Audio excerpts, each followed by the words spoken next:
Hello student, मैं Vinod sir perfect math solution की ओर से आपका स्वागत करता हूँ। स्टूडेंट, इस कोविड-19 के इसमें क्लास 10 की एग्ज़ाम सीबीएसई बोर्ड और स्टेट बोर्ड ने कैंसिल कर दी है। स्टूडेंट, अब आ गया है क्लास 12 की एग्ज़ाम। स्टूडेंट, क्लास 12 की एग्ज़ाम होगी कि नहीं होगी अभी तक कोई बता नहीं सकते हैं। सीबीएसई ने भी अभी कोई जारी नहीं किया है, स्टेट बोर्ड भी कोई एग्ज़ाम के बारे में डिटेल नहीं बता रहे हैं। स्टूडेंट, फिर भी 12 क्लास के स्टूडेंट को अपनी एग्ज़ाम के लिए पढ़ाई जारी रखना है।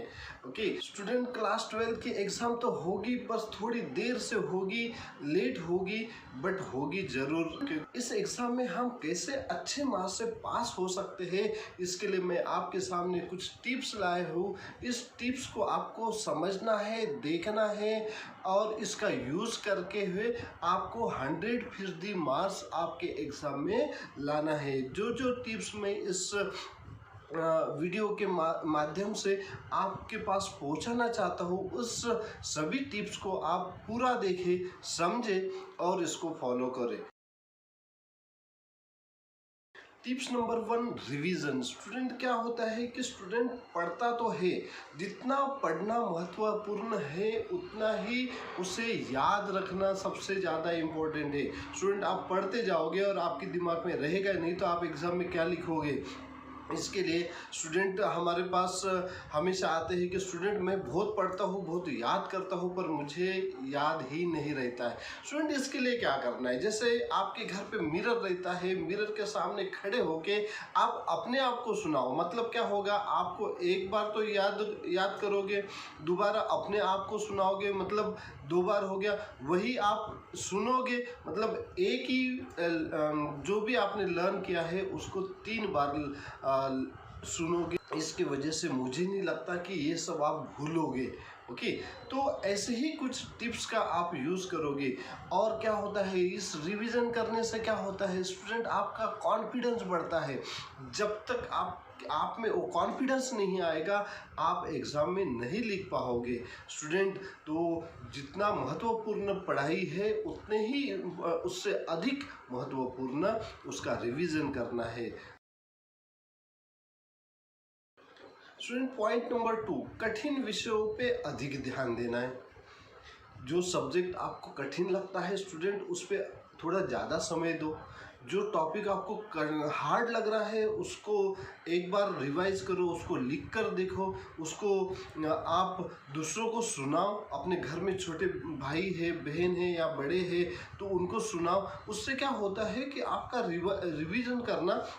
रिवीजन के साथ साथ आपका एक कॉन्फिडेंस बढ़ेगा और लिखने की एक आदत होगी आपको कि कैसे इससे लिखा जाता है। जैसे फिजिक्स सब्जेक्ट हो गया, मैथमेटिक्स सब्जेक्ट हो गया, ये सब्जेक्ट हार्ड होते हैं, हार्ड लगते हैं स्टूडेंट को, तो ऐसे सब्जेक्ट के लिए ज़्यादा समय देना चाहिए। पॉइंट नंबर 3 है स्टूडेंट, अपने खुद के नोट्स बनाना। स्टूडेंट, क्या होता है कि आज के डिजिटल युग में आपके सामने हजारों ऑप्शंस है। टाइम वेस्ट करने के बजाय इससे आप अपने खुद के नोट्स बनाओ, खुद का सिलेबस बनाओ, खुद जो आप लिखते हो, जो आप याद करते हो, उसी के एक नया नोट्स बनाओगे। और उससे क्या होगा कि जो आपका कॉन्फिडेंस लेवल ये हाई होते जाएगा। उससे आपके सामने कठिन से कठिन क्वेश्चन भी आता है तो उसको आप दिमाग यूज करके कैसे भी क्वेश्चन को सॉल्व कर सकते हो। स्टूडेंट, नेक्स्ट पॉइंट है MCQs. Student, first impression is last impression. Student, क्या होता है कि कोई भी क्वेश्चन में सबसे पहले एमसीक्यूज दिए रहते हैं। इस एमसीक्यूज को आपको सबसे पहले सॉल्व करना चाहिए। जैसे 10 क्वेश्चन है, 10 में से अगर आपके सारे के सारे क्वेश्चन सही है तो एक आपका फर्स्ट इम्प्रेशन आता है। इस फर्स्ट इम्प्रेशन से क्या होता है कि बाकी क्वेश्चंस आप और अच्छे तरीके से सॉल्व कर सकते हो। स्टूडेंट, नेक्स्ट पॉइंट है कि पिछले साल के क्वेश्चंस पेपर को सॉल्व करना। स्टूडेंट, हम देखते हैं कि बहुत सारे क्वेश्चंस रिपीट होते हैं, तो ये रिवाइज करने से क्या होता है कि पिछले साल के क्वेश्चंस अगर आप देखोगे तो उससे एक आपको क्वेश्चन किस टाइप में पूछा जाता है, इसका एक लेवल मालूम हो जाएगा। उसको कैसे सॉल्व करना है उसका एक कॉन्फिडेंस आपके पास आ जाएगा।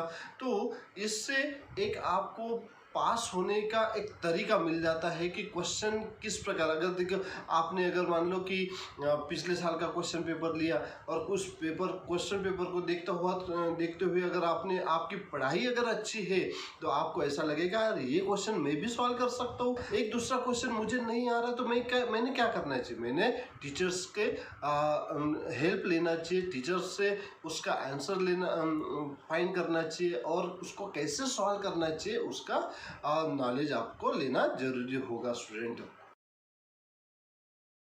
क्वेश्चन का जवाब कैसा देना, सटीक जवाब देना, सटीक उत्तर देना।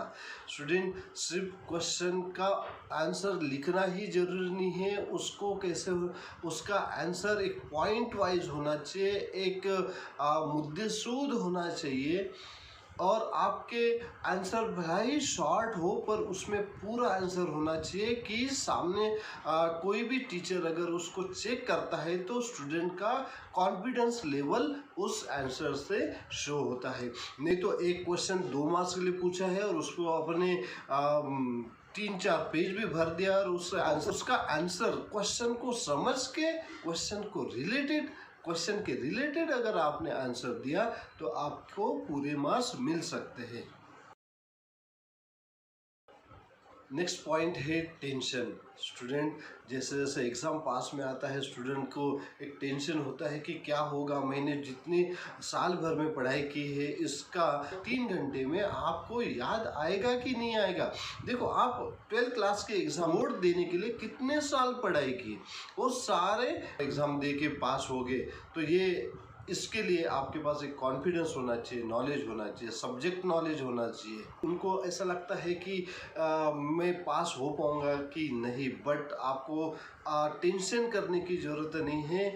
अभी आप सिर्फ अपने आप के ऊपर विश्वास रखो, कॉन्फिडेंस रखो, जो आपने याद किया उसको रिवाइज करो और एग्ज़ाम देने के लिए खुशी खुशी जाओ।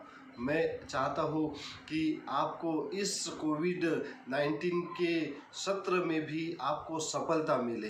तो स्टूडेंट अगर आपको ये टिप्स अच्छे लगते हैं तो मेरे चैनल को सब्सक्राइब करो, अपने बेल आइकन को भी टच करना है और लाइक भी करना है। और अगर आपको अच्छा लगता है तो एक मैसेज भी ज़रूर करना है। Thank you.